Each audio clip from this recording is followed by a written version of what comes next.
नमस्कार, मैं हूं दिव्या तिवारी। स्वागत है आपका। आप अभी तक में बात करेंगे उत्तराखंड की कुछ खास खबरों की। लक्सर उप जिलाधिकारी शैलेंद्र सिंह नेगी और सीओ विवेक कुमार ने आज कोतवाली में सारे लक्सर क्षेत्र के लोगों और समाज सेवी के साथ बैठक की, जिसमें क्षेत्र के लोगों ने बढ़ चढ़कर हिस्सा लिया।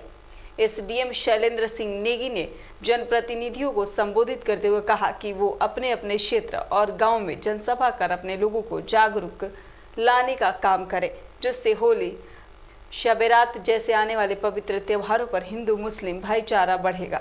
होली पर्व के आयोजन के लिए और उसके बाद जो हमारे आने वाले त्यौहार हैं, शब-ए-बारात है, वैशाखी है, उस सब के लिए हम सब लोग यहाँ पर पुलिस के आह्वान पर कोतवाली लक्सर में उपस्थित हुए हैं। इस क्षेत्र के तमाम सम्मानित जितने भी हमारे जनप्रतिनिधि हैं, समाज सेवी हैं और अन्य जो गाँव से जुड़े हुए लोग हैं, वो सब यहाँ पर उपस्थित हुए हैं। सबका सहयोग हमें मिल रहा है।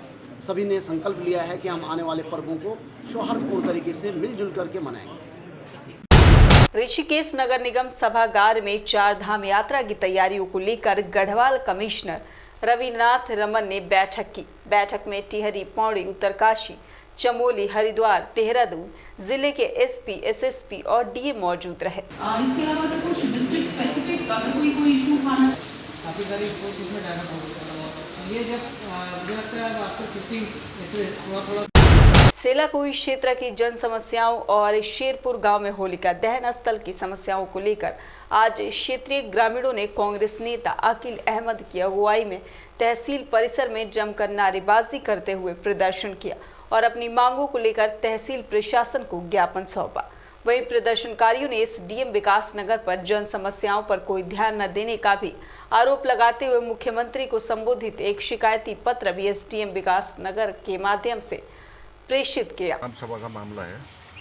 एक भूमाफियाओं ने जो है ग्राम सभा की जमीन को कब्जा किया हुआ जबरदस्ती, और जहाँ पे इन लोगों की होली दहन होती थी हर साल जो है, और ये लोग वांछित हैं होली से भी दहन करने में।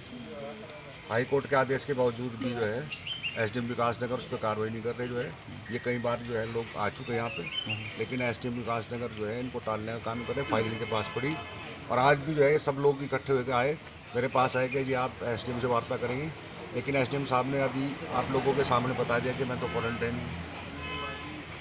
और बहुत सारी समस्याएं मुझे जनप्रतिनिधियों की जो है मेरी बात होती रहती है एसडीएम साहब से भी, जो है लोग आते हैं लेकिन उनकी समस्या का समाधान नहीं किया जा रहा। जो है एसडीएम साहब कोई काम करके राजी नहीं है।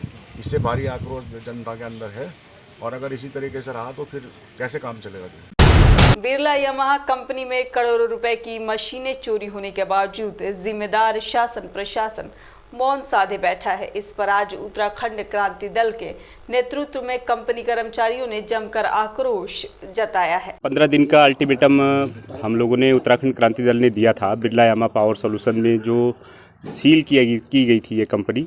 उसके बावजूद ये देखने सुनने में आ रहा था पुलिस रिपोर्ट्स के भी मुताबिक कि यहाँ पर जो सामान है वो सारा का सारा चोरी हो गया है। लेकिन पुलिस वालों ने एक दो चिंदी चोरी वाले कबाड़ियों को पकड़ के मामले की इतिश्री कर ली है। हमने इसके लिए एसडीएम को ज्ञापन दिया था कि इसको तत्काल पता लगाइए कि जब आपने लिक्विडेटर बिठा दिया है, कंपनी को सील किया हुआ है और इसकी पूरी जिम्मेदारी शासन प्रशासन की है, तो शासन प्रशासन की नाक के नीचे किस तरीके से ये करोड़ों रुपए की चोरी हो गई है। ये उत्तराखंड के अब तक के इतिहास की सबसे बड़ी चोरी है। और जो बिरला यामाहा के जो कर्मचारी थे उनका भुगतान इसी चक्कर में अटका हुआ है कि कब जब ये कंपनी नीलाम होगी, इसका सामान नीलाम होगा, उस नीलामी के पैसे से इनका भुगतान किया जाएगा। लेकिन कंपनी मैनेजमेंट ने शासन प्रशासन के साथ, सरकार के साथ मिलीभगत करके रातों रात ये पूरा सामान जो है चोरी करवा दिया है। तो बताइए फिर कंपनी के कर्मचारियों को भुगतान कहाँ से होगा।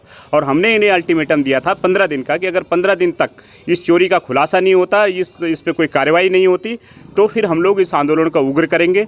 लेकिन अफसोस के साथ हमें ये कहना पड़ रहा है कि 15 दिन का समय पूरा होने वाला है, लेकिन हम तक अभी तक इस तरीके की कोई भी सूचना नहीं आई है कि शासन प्रशासन के कानों में जरा भी जूं रेंगी हो। और ये बड़ा अफसोसजनक वाकया है। इससे साफ पता लगता है कि शासन प्रशासन भी सीधे सीधे इस पूरे कांड में जो है मिलीभगत है शासन प्रशासन की। वेतन रुका था लोगों का, तो उसके लिए आरसी कटी थी कंपनी की, जिसको जो है तहसील डोईवाला ने इसको सील किया था कंपनी को, और चाबी उन्हीं के पास थी। और जब जाके यहाँ पे सील कंपनी को जो है सारा सामान यहाँ से निकल गया है अब चोरी भी नहीं हम कह सकते इसको, क्योंकि इतना सामान जो गया है वो ट्रक वगैरह कहीं पकड़े जाते, बॉर्डर पार किया होगा उन्होंने तो, और 100 मीटर पे पुलिस चौकी भी है, तो सामान चोरी का तो नहीं है, सब मिली भगत करके सारे सामान को यहाँ से हटा दिया गया है, कहीं और शिफ्ट कर दिया गया है। 64 करोड़ का करीब का इन्वेंट्री थी इस कंपनी के। अगला कदम क्या होगा? अगला कदम हम आंदोलन करेंगे, डीएम देहरादून से भी मिलेंगे और इसके बारे में हम बात करेंगे, बाकी फिर नहीं तो कोर्ट की शरण में जाना पड़ेगा हमें। वीर शहीद केसरी चंद्र महाविद्यालय डाक पत्थर द्वारा आयोजित नमामि गंगे संगोष्ठी में विकासनगर विधायक मुन्ना सिंह चौहान और पर्यावरणविद डॉक्टर अनिल जोशी शामिल हुए। डॉक्टर जोशी ने गंगा के साथ उसकी दूसरी सहायक नदियों को बचाने की भी छात्र छात्राओं को जरूरत बताई। साथ ही उन्होंने कहा कि इस काम के लिए लोगों को सिर्फ सरकार के भरोसे नहीं रहना चाहिए, खुद भी लोगों को नदियों को पुनर्जीवित और संवर्धन के लिए लगातार प्रयास करते रहना चाहिए। ठोस मानना यह है, मैं बार बार कह रहा हूँ कि जिन टुकड़ों में सरकार ने अपने नुमाइंदे बैठाए हैं वहाँ पर सफाई दिखाई देती है, लेकिन बाकी हिस्से में सफाई होने के पीछे एक सामुदायिक भावना का जो अभाव है।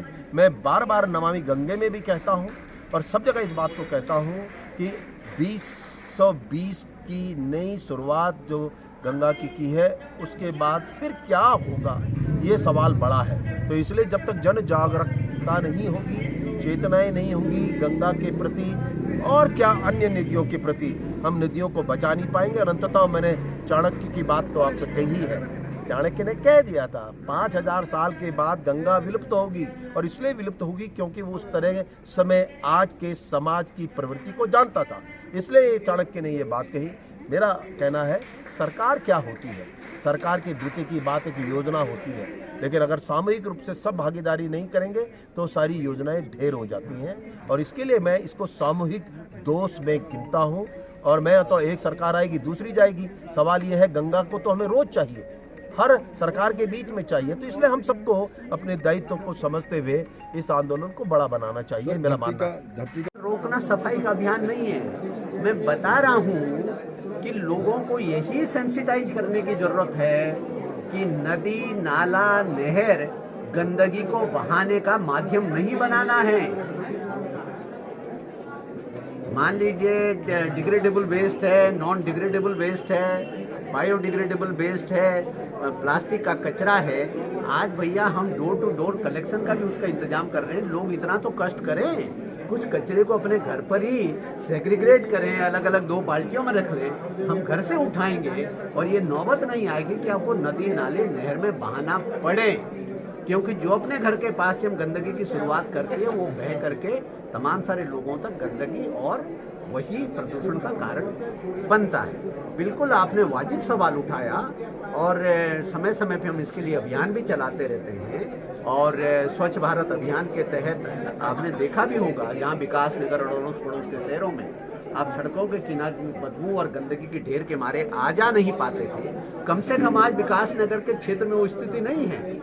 हमने दिन में 2 बार कचरा उठवाने की व्यवस्थाएं की है और बाकायदा ट्रीटमेंट प्लांट तक जा रहा है। आपको सड़क के किनारे अब कम से कम वो कचरे का ढेर नगर पालिका क्षेत्र में नहीं मिलेगा, उसको हम आगे ग्रामीण क्षेत्रों में विस्तार करना चाहते हैं। लेकिन मैंने फिर कहा, स्वच्छ भारत अभियान कोई सरकार का अभियान नहीं हो सकता। स्वच्छ भारत अभियान किसी एक संस्था का अभियान नहीं हो सकता, किसी डिपार्टमेंट का अभियान नहीं हो सकता। ये जनता जनार्दन का अभियान होना चाहिए, और जनता जनार्दन के अभियान को यदि हम बनाएंगे तो कोई ताकत नहीं जिसे रोक नहीं सकते। इसीलिए ही इसमें मैंने कहा सेंसिटाइजेशन की, जन जागरण की आवश्यकता है, और वही सब काम ऐसे कार्यक्रमों के माध्यम से भी होते हैं। Thank you sir.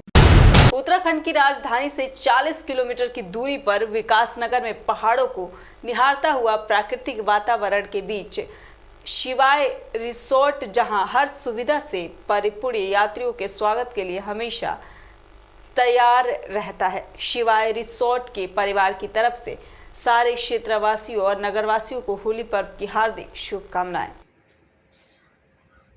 वासियों को शिवाय रिसोर्ट की तरफ से होली पर्व की हार्दिक शुभकामनाएं।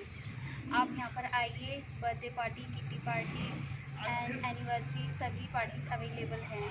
यहाँ पर आकर आनंद लीजिए। Thank you. मैं संजीव चौहान होली की हार्दिक शुभकामनाएं शिवाय रिजॉर्ट की तरफ से देना चाहता हूं।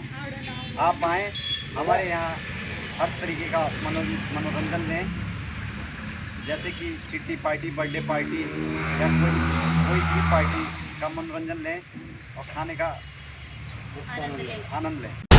उत्तराखंड की कुछ खास खबरों में फिलहाल इतना ही। फिर मुलाकात होगी कुछ नई ताज़ी खबरों के साथ। तब तक के लिए नमस्कार।